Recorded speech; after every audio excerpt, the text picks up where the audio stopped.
এটা শোকেসের ভিতরে সাজা রাখতে হবে। বাইক বিক্রি করে সাইকেল কিনে ফেলাম। গাড়ি কিনা ভুল করে লাইছি। বলতেছে পর্যায়ক্রমে তেল আছে, কিন্তু আসলে আমরা তো পাচ্ছি না। ঢাকা পাম্পে গেলাম, 0 থেকে একেবারে সিরিয়াল পর্যন্ত 5টা প্রাইভেট কাটারে দিব, 5টা 2টা হুন্ডার বাইকে দিবি। এতক্ষণ খাড়া থাকে আমরা তো এটা হরানি হয়ে যাই।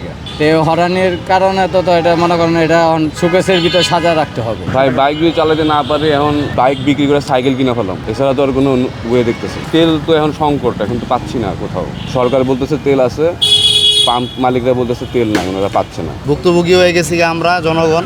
কার দোষ দিব? সরকারের কোনো দোষ নাই, পাম্প আলাগো কোনো দোষ নাই। সবার কথা সব দিক দিয়ে শুনলে কারোই দোষ নেই। দোষ হলো আমাদের, গাড়ি কিনা ভুল করে লাইছি, এই অবস্থা। আমি মাত্র আপনার গুলশান থেকে আসলাম। প্রত্যেকটা পাম্পেই দেখা গেছে 300-400 বাইক পেছনে। আর আপনার তেল নিতে গেলেও ওই আগের মতোই সংকট। কোনো মানে যে বলতেছে যে দেশের একটা পরিস্থিতি যে তেলের কোনো সংকট নেই, আসলে ব্যাপারটা এরকম না। দেখা গেছে যে আপনার 5টা পাম্প থাকলে 2টা বন্ধ, 3টা ওপেন। প্রেশারটা এইভাবেই পড়তেছে। তো সাইকেলেই চালাইতে হবে। মন্ত্রী বলছে ওদের তেল আছে প্রয়োজন, পাম্পের মালিকেরা তো বলে তেল নেই। বাইক উঠায় রাখবে, অনেক বাইকে এই কাজ করতে হবে, সাইকেল চালাইতে হবে বাইক থেকে। এখন গ্রামের বাড়ি যাবো, তেল আছে 2 লিটার, কিন্তু অনেকে দোষী দিতেছে হুন্ডা লাগো, হুন্ডা লারা নাকি তেল মজুত করে। তেল কি খায় না ভাই? বাতা যায় যে মজুত করবো। এখন যতটুকু দরকার অতটুকুই তো তেল নিব। এখন তেল লাগবো। এখন আমার বাড়িতে যাইতে হলে খুলনা লাগবে আমার ফুল ট্যাঙ্কি মিনিমাম। রাস্তায় তো আমার জায়গা থামার কোনো দরকার নাই। আমি এক জায়গার থেকে ফুল ট্যাঙ্কি নিবো, এই জায়গায় কিছু কিছু লিমিটেড দিয়ে রাখছে 500 টাকা 200 টাকা এরকম করে দিতেছে। আমি মিনিমাম 7-8টা পাম্প ঘুরে আসছি এই জায়গায়।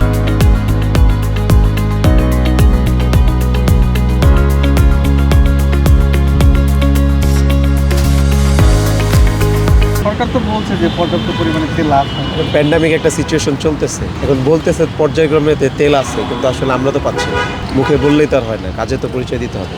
ওনারা তো সরকার পক্ষ, ওনারা তো মন্ত্রী পক্ষ, চাইলে তেল পেয়ে যাচ্ছে, আমরা তো পাচ্ছি না। আমাদের তো ওই জনদুর্ভোগের যে একটা অবস্থা, আমারও যে অবস্থা, পেছনের জন্য সেম অবস্থা। মানে সরকারি কর্মকর্তারা চাইলেই তেল পাচ্ছে মনে হচ্ছে আমার, দেখা যায় তো অনেক ক্ষেত্রেই সিস্টেমিক করা আছে। গাড়ি বাইরে দাঁড়ায় আছে, আপনার গেলেন একটা নিয়ে আসে, জেনারেটারে তেলের কথা বলে নিয়ে যাচ্ছে গাড়িতে, তারাই ভরতেছে সিন্ডিকেট। আমাদের ক্ষেত্রে তো ওই অবস্থা নাই আসলে। আপনি দেখেন সরকারি সবগুলো গাড়ি তেল পাচ্ছে, ওরা তেল পায় কই? বাইরে 150 টাকা লিটার, 2 লিটার তেল নিচ্ছে গতকালকে। তাহলে বাইরে তেল কই থেকে আসতেছে? আমাদের তো বেশি টাকা দিয়ে কিনতে। গণপূর্ত মন্ত্রণালয় দেখেন সব গাড়িতে ওভারলোড তেল আছে, আমরা পাইতেছি। আগে যেরকম বাইক চালাইতেন এখন ওরকম চালাবেন? চালাবো না কেন?